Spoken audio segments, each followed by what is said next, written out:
Anti-smoke belching ordinance sa Cagayan de Oro City hingpit ng gipatuman. Ang detalye atong sayron pinaagi sa live report ni Clyde Macascas. Clyde! Pipila pa lang gani ka adlaw nga gipatuman ang mga balaod apan duna nay napansin ang mga otoridad sa pipila ka mga POJ dinhi sa Cagayan de Oro City. Tuig 2016 pa dihang naaprubahan ang Ordinance Number 13102-2016 sa Cagayan de Oro City o mas naila sa Anti-Smoke Belching Ordinance. Kiniisip pagsuporta sa 1999 Clean Air Act nga nagtinguha sa limpyong hangin sa matag komunidad. Ning bag-o lang, hingpit ng gipatuman ang ordinansa sa syudad diin gipay lalom sa klenro ang matag sakyanan sa emission test aron masuta kung pasado ba kini. Tulo ka bulan namo ning operation. Lahi-lahing area. So karon nigsugdan namo diri sa Mastason Avenue. Duha ka bulan ang gihatag sa mga operator o driver aron makaandam alang sa hugot nga pagpatuman sa ordinansa. Si Roberto nga gikan pa sa Mount Mirayon sa Bukidnon. Karga ang mga ibaligyang gulay ngadto sa Barangay Bulwa.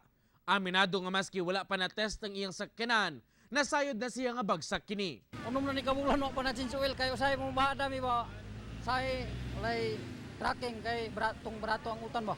Alang sa mga mabagsak sa test, 500 pesos nga penalty ang ipahamtang para sa first offense ug 1,000 pesos alang sa second offense.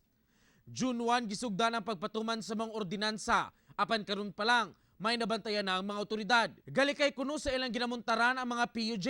Gani may report nga nakaabot sa ilang nga ang ubang pasahero ginapakanaog sa mga driver kay dili na sila mulahos.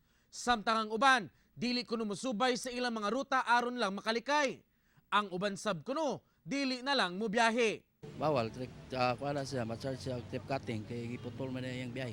Apan alang sa pasaherong si Everly, okay lang sa iyaha kung malangan ang biyahe tungod sa maong operasyon. Para raw nastakon sa mga tao nga dili pud sila makahatag og kadaot sa lawas ba. Dili sorpresa ang ginahimong operasyon sa Klenro. Kay gani, usa ka semana sila nga magmuntar sa ilang emission test sa usa ka lugar. Usa mamalhin aron masigurong malakip gayod ang tanang sakyanan.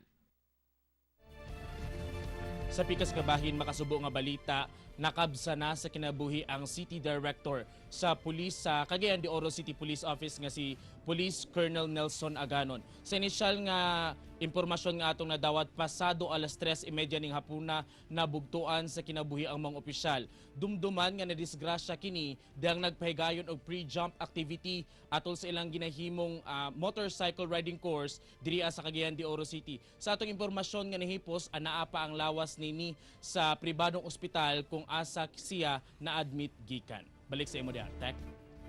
Okay, daghang salamat Clyde Macascas.